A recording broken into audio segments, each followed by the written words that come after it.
persiapan yang kita lakukan tentunya ada dua yang menjadi pokok sasaran kita.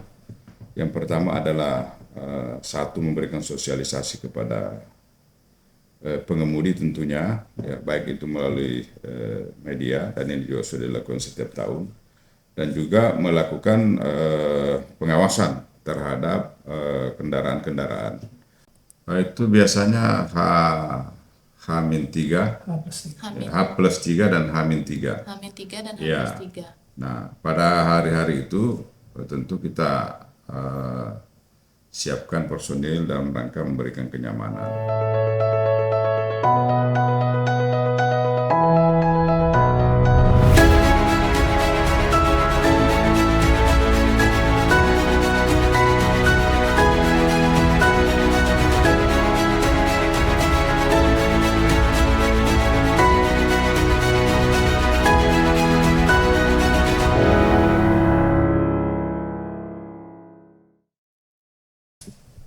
Assalamualaikum warahmatullahi wabarakatuh.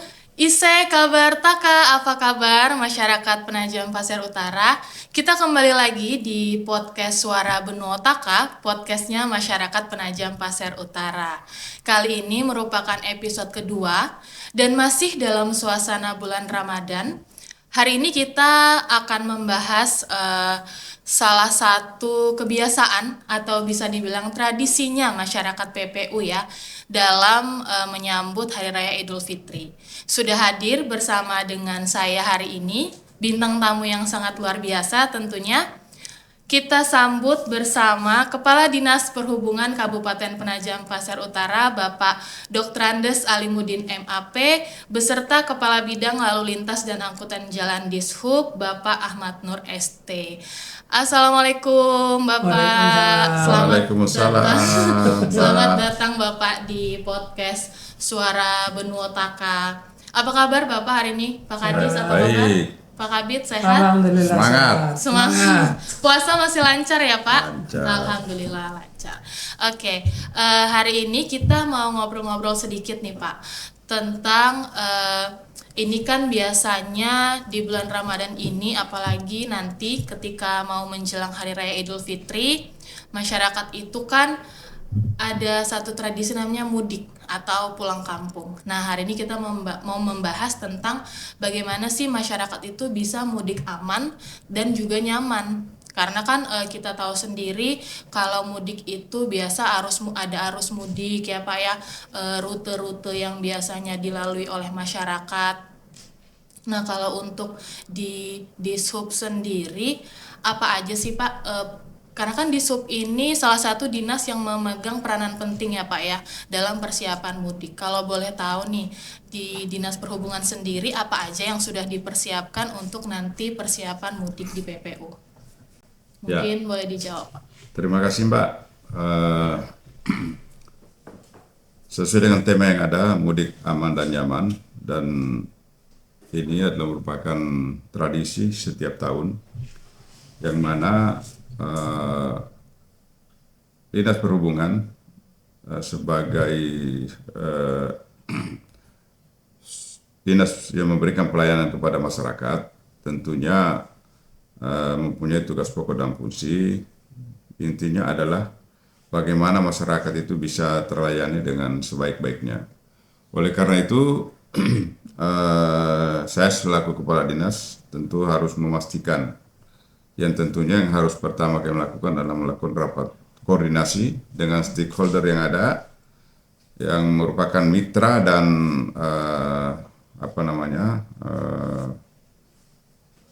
teman kerja kami. Yang pertama adalah Polres PPU, kemudian PT Angkutan Sungai dan Penyeberangan, Organisasi Angkutan Darat Kabupaten Penajam Pasir Utara, kemudian Organisasi Gabungan Pengusaha Angkutan Sungai, dan Perusahaan Transportasi Angkutan Umum Orang dalam Trayek Angkot dan AMDES. Ya.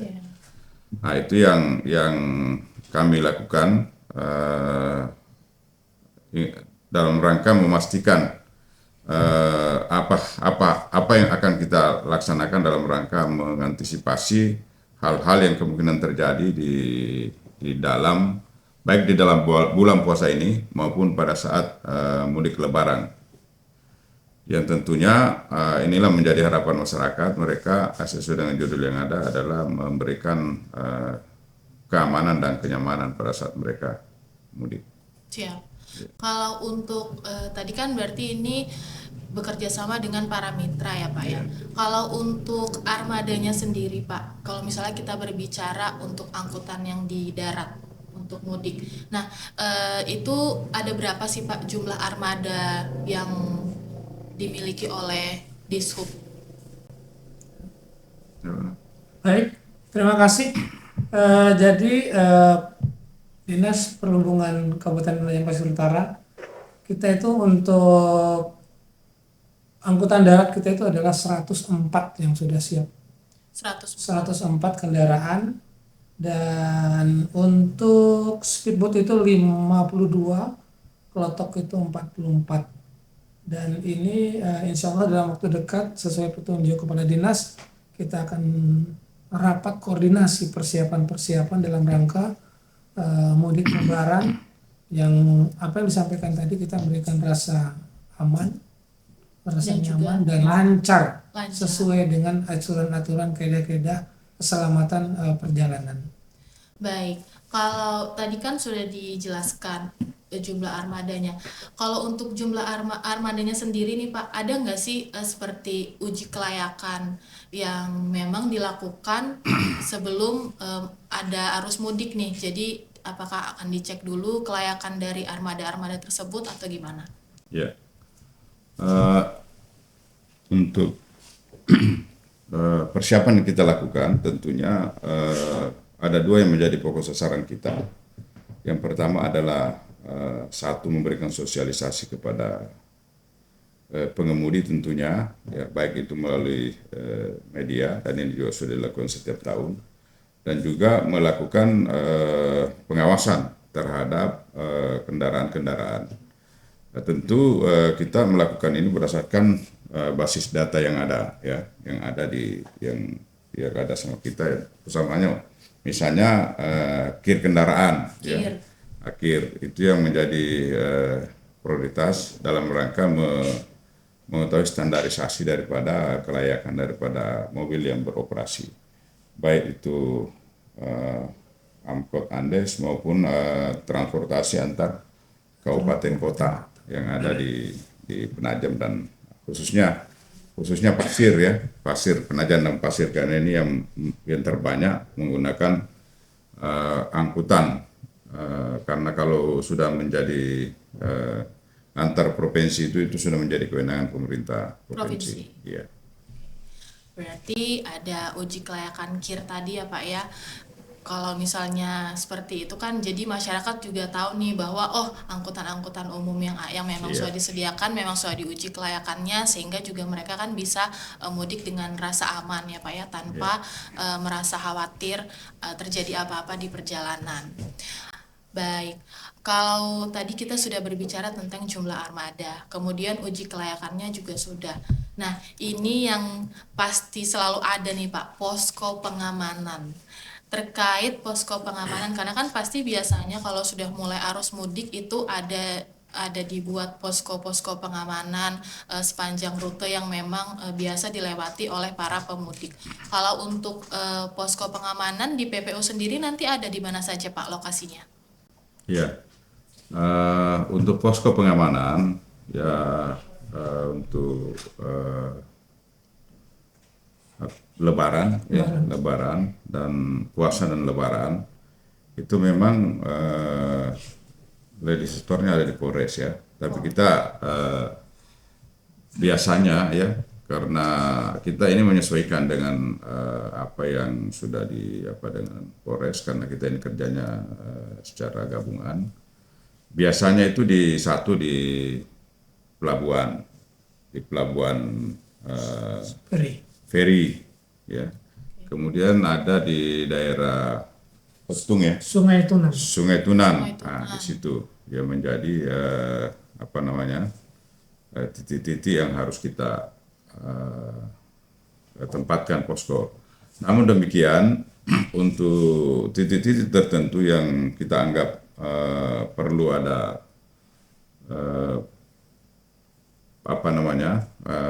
pengendalian ya yang harus kita lakukan. Itu juga kita tempatkan personil yang kita miliki, ada namanya Pamdal ya. Contoh misalnya di terminal dalam rangka mengatur arus lalu lintas yang keluar masuk, itu kan perlu ada pengaturan karena ramai kan. Nah, kemudian khususnya pada hari Lebaran ya, bukan saja untuk angkutan tapi pada hari Lebaran, saya kemarin sudah instruksikan kepada Kabid SDM di setiap kecamatan yang masjid kecamatan yang merupakan masjid besar, itu kita rencana menempatkan personil dalam rangka mengatur lalu lintas dalam rangka memberikan kenyamanan terhadap orang yang melakukan salat Idul Fitri yang ada di Kabupaten Penajam Pasir Utara. Seperti itu. Berarti tidak hanya pada saat mudiknya saja, tetapi pada saat hari Ya, raya Idul hari raya Fitrinya, juga, ya. pada saat sholat Id itu juga dilakukan pengamanan-pengamanan ya Pak ya, agar lalu lintasnya juga nggak macet, tetap lancar ya Pak ya. Baik. Nah, kalau saya mau tanya sedikit nih, kalau untuk Pak Kadi sendiri nanti apakah akan mudik atau asli orang Penajam Pak? Ya, saya walaupun pendatang ya, karena kita ini sudah tinggal di sini dan selain tupoksinya selaku kepala dinas ya, memang harus berada di tempat Standby. pada saat pelaksanaan Lebaran. Masa staf kita suruh tugas baru kita tinggal, kan nggak mungkin ya. Jadi pimpinannya juga siap sesuai siaga dengan Pak ya. tupoksi itu ya, kita harus siap sama-sama di lapangan. Nah, kemudian juga karena kita juga di dalam jajaran keluarga sebagai orang tua ya, mau tidak mau kita harus ya, karena di sini sudah banyak keluarga ya, jadi kita Lebaran di sini ya. Siap Mungkin siaga. setelah itu ya, kalau ada waktu-waktu senggang ya tidak mengganggu tugas pokok fungsi kita di pemerintahan, baru kita untuk mudik ya. Nah, kita juga tidak boleh egois ya. Kita berikan kesempatan lah kepada staf-staf kita yang sudah ada puluhan tahun, ada beberapa tahun yang belum mudik ya, kita berikan kesempatan ya. Siap. Saya juga mudiknya jauh kalau saya Pak, di Balikpapan. Wah, itu di baliknya Papa. Oke, tadi kan sudah dijelasin, ini kan berarti akan ada banyak SDM atau personil yang akan diturunkan ya Pak ya, ketika nanti dalam pengamanan akan banyak personil yang diturunkan dalam nanti mengamankan pada saat ketika arus mudik. Nah, kalau boleh tahu Pak, ada strategi nggak sih dalam manajemen nanti personilnya? Karena kan kita tahu sendiri pemerintah sudah menetapkan cuti bersama itu kan mulai dari tanggal minggu kedua April itu sudah mulai cuti bersama. Ada nggak maksudnya strateginya bagaimana nih dalam mengelola personil yang ada supaya bisa tercukupkan semua di pengamanan nanti? Ya, jadi izin Pak. Ya, lanjut. Jadi untuk pengendalian personil ini memang kita tempatkan secara shift, Pak. Jadi sehingga teman-teman di lapangan juga tidak lelah, tetapi juga tugas-tugas pokok yang ada dibebankan dengan dengan personil di lapangan ini memenuhi waktu-waktu yang memang mereka harus bertugas di lapangan. Jadi kita yakin bahwa dengan adanya shift ini, bahwa pengendalian personil ini tetap terjaga dengan jumlah-jumlah yang sudah ditentukan dengan kebutuhan-kebutuhan pengamanan di lapangan. Ya, saya pikir masalah personil Pak Kadis tidak ada masalah. Aman terkendali ya Pak. terkendali. Biasanya di satu posko pengamanan itu ada berapa personil sih Pak yang standby gitu? Biasanya sekitar 3 sampai 5 3 sampai 5 orang itu yang dari secara bergantian. Jadi 24 jam itu 24 secara jam, bergantian, secara shift ya Pak ya, shifting. Ditambah dengan personil yang mobile. Oh, ada juga personil yang mobile. artinya. Itu berbeda dengan personil yang menjaga di posko. Ya, betul. Oke.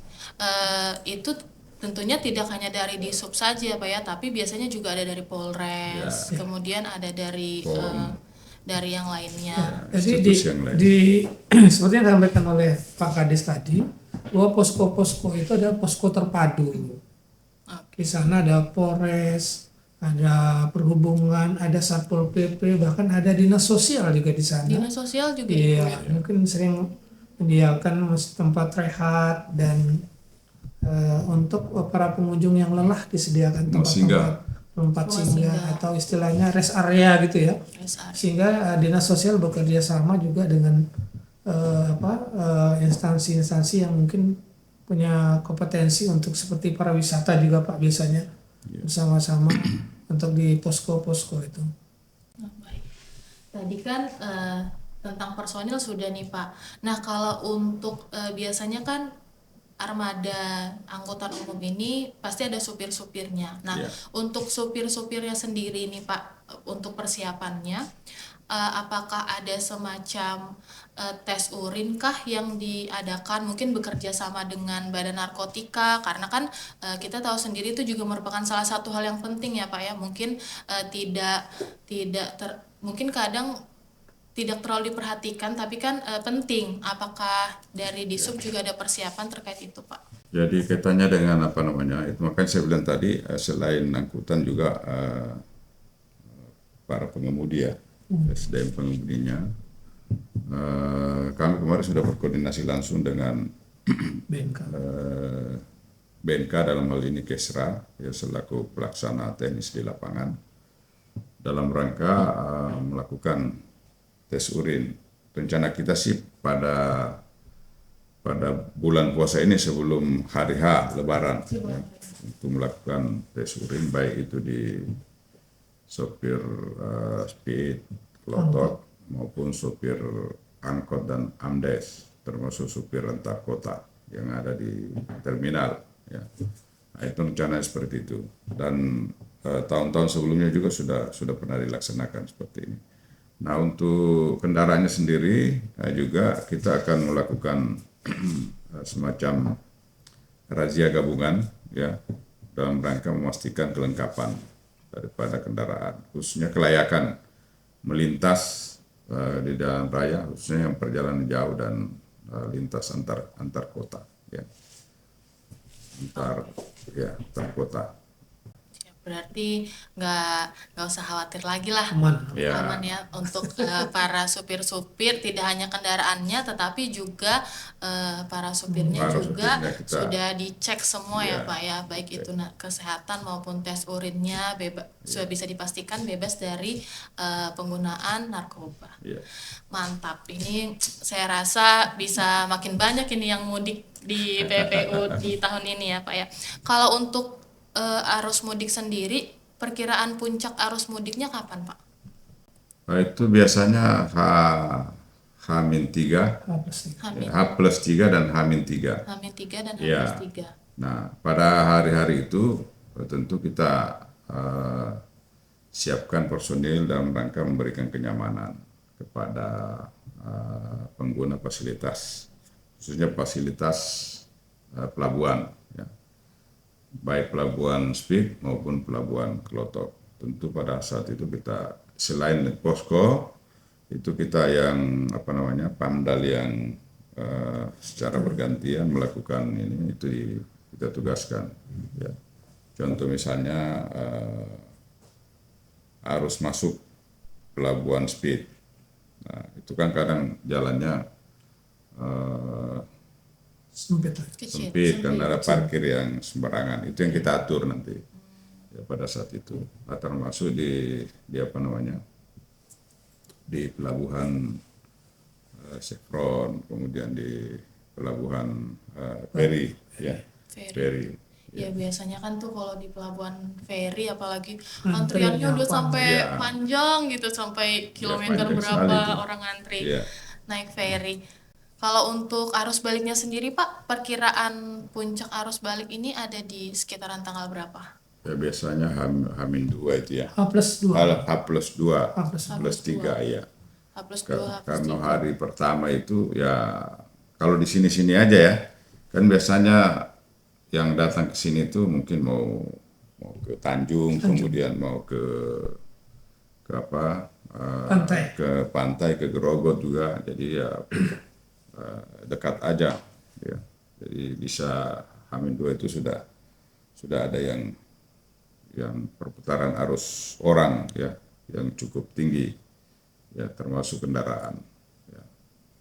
Lokasinya Penajam ini memang bisa dibilang strategis ya Pak ya, karena kan menjadi jalan poros Ya, jalan poros antar perlintasan. provinsi juga. Kadang Ya. ada yang dari Balikpapan atau Samarinda mau ke Banjarmasin, via ya. darat kan melewati Penajam, Ya. atau kadang mau ke Pasir melewati Penajam. Jadi lumayan cukup padat ya Pak ya arus lalu lintasnya. Ya. Itu juga menjadi salah satu antisipasi mungkin ya Pak ya dari Dinas Perhubungan. Kalau untuk tempat-tempat wisatawan sendiri Pak, biasanya kan karena ini hari libur panjang, ada cuti bersama setelah merayakan Lebaran kan biasanya masyarakat Iya. ini pengen berwisata ke sebarang keluarga. Iya. Untuk tempat-tempat wisata apakah ada strategi pengamanan khusus juga? Iya, karena itu melibatkan publik ya, masyarakat, dan kita yakin itu di sana pada hari-hari tertentu khususnya H-2 ya setelah Lebaran, contoh misalnya Pantai Tanjung Jumlai, kemudian Pantai Nipa-Nipa itu dikunjungi banyak orang, tentu kita turunkan personil dalam rangka membantu mengatur arus lalu lintas yang ada di tempat-tempat wisata. tersebut ya. Siap-siap berarti. Izin menambahkan, Iya, teman Pak silakan. izin menambahkan di setiap tempat-tempat wisata itu kan ada namanya Pokdarwis, kelompok sadar wisata. Di sana juga dia mengendalikan itu sehingga keberadaan daripada Dinas Perhubungan ini adalah mengendalikan lalu lintas yang ada. Diharapkan kepada kelompok-kelompok sadar wisata yang ada pastinya hampir tiap tahun Pak Kadis, pantai-pantai itu penuh, kita juga berharap sudah mempersiapkan diri untuk bagaimana menerima kunjungan wisatawan yang pasti lebih banyak daripada Melonjak ya, Pak, ya. melonjak Melonjak. sekali. Jadi biasanya lebih banyak para pengunjungnya. Terutama seperti di Sungai Tunan arah masuk itu sudah ada posko kita Pak ya. Iya. Nah, itu dan ditambah di dalam biasanya itu Pak dari Polres sudah juga menyiapkan posko pengendali. Di dalam itu biasanya ada 3 sampai 4 sebelum masuk ke titik pariwisata yang ya.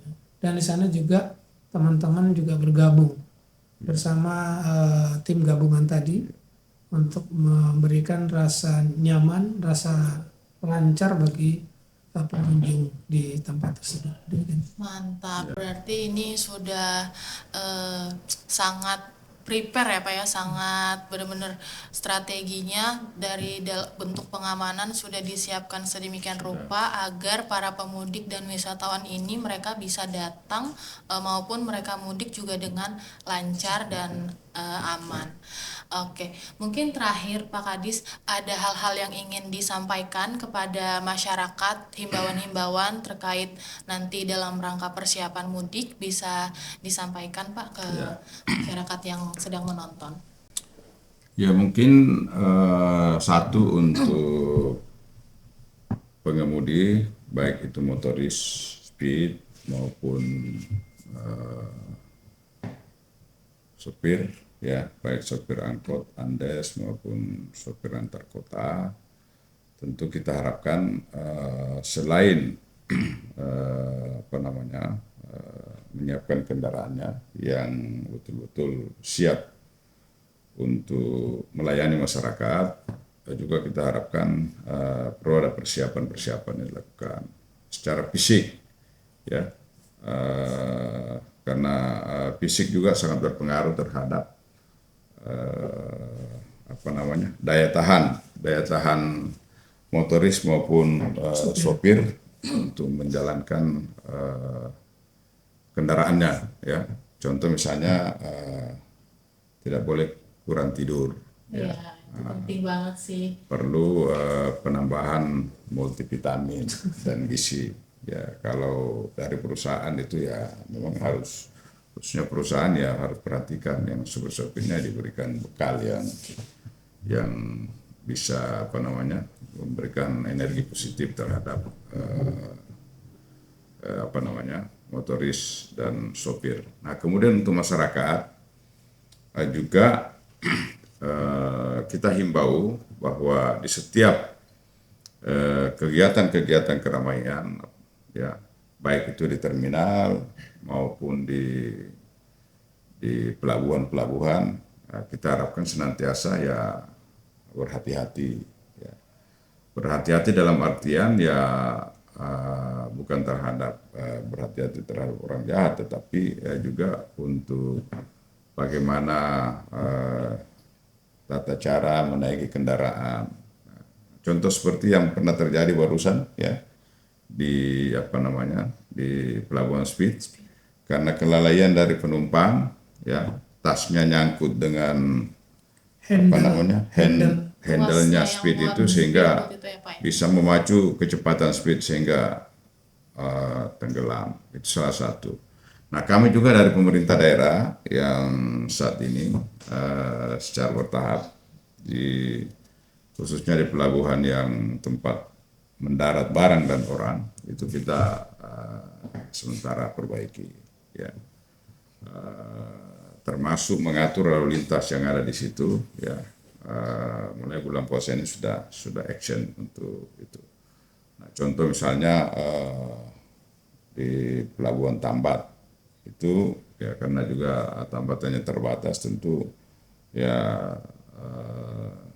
motoris itu tidak bisa seenaknya memarkir kendaraannya di tempat kan bisa mengganggu arus ya lalu lintas daripada Speed itu sendiri. Nah, kemudian sarana-sarana pelabuhan juga ya, tidak lepas dari pengamatan kita. Contoh ada yang bisa membuat celaka, misalnya ada tonjolan-tonjolan karena bisa saya ada yang patah, ada yang ini, ya kita segera benahi, dipotong ke apa. Orang misalnya nyangkut truknya, ya pada saat nyangkut truknya misalnya jatuh, ya dia punya celaka, tentu yang disalahkan pemerintah daerah, ya pemerintah daerah. Kenapa ini bisa terjadi? Ya, persoalan-persoalan sepele nanti yang bisa mendapatkan stigma bahwa tidak mendapatkan perhatian dan pelayanan yang maksimal dari pemerintah daerah. Terlepas dari keterbatasan ya sarana dan prasarana pelabuhan kita, ya, dan secara bertahap itu kita akan perbaiki. Ya. Nah, terakhir tentu walaupun ini masih jauh dari jauh hari Lebaran, ya tentu kita menyampaikan selamat berpuasa dan berlanjut nanti selamat melaksanakan Hari Raya Idul Fitri, ya tentu dengan moto semangat, ya aman Mudik dan aman nyaman. dan nyaman. Ya, mudik aman dan nyaman. Luar Ya. biasa. Bertemu keluarga dengan happy. Ya. Nah, itu tadi teman-teman yang menonton sudah mendengar sendiri arahan dan himbauan dari Pak Halimudin sebagai Kadis Perhubungan. Tentunya pemerintah daerah dalam hal ini melalui Dinas Perhubungan sudah melakukan berbagai cara dan strategi untuk masyarakat PPU bisa mudik aman dan nyaman, bertemu dan keluarga. Tetap hati-hati di jalan ketika nanti melakukan mudik dan periksa seluruh armada kendaraannya apakah semua berfungsi dengan baik, jaga kesehatan dan kondisi tubuh agar bisa selamat dan sampai di tujuan bertemu keluarga. Baik, mungkin itu saja Bapak untuk podcast kita hari ini. Kami terima kasih banget Terima Pak kasih. Halimudin dan Sama-sama. Pak Ahmad Nur sudah Terima kasih. bergabung bersama-sama dengan kita di podcast Suara Benua Taka, sudah membagikan informasi yang sangat penting banget buat masyarakat Penajam, khususnya nanti pada saat mau melakukan mudik. Semoga sehat selalu Pak Amin. Kadis dan Pak Kabid, Amin, lancar amin. selalu ibadah puasanya sampai nanti dengan Hari Raya Idul Fitri. Baik teman-teman yang sudah menonton, sampai sini dulu podcast kita episode kali ini. Terima kasih yang sudah menonton. Jika memang teman-teman yang menonton ada ide untuk kita akan bahas apa lagi nih di episode selanjutnya, bisa untuk komen di kolom komentar yang ada di bawah. Jangan lupa di like, subscribe, dan di share ke keluarga ataupun teman-teman kalian jika memang kalian merasa informasi ini bermanfaat untuk semuanya. Terima kasih, saya Marsha, host di podcast kali ini, undur diri. Wassalamualaikum warahmatullahi wabarakatuh. Waalaikumsalam warahmatullahi wabarakatuh.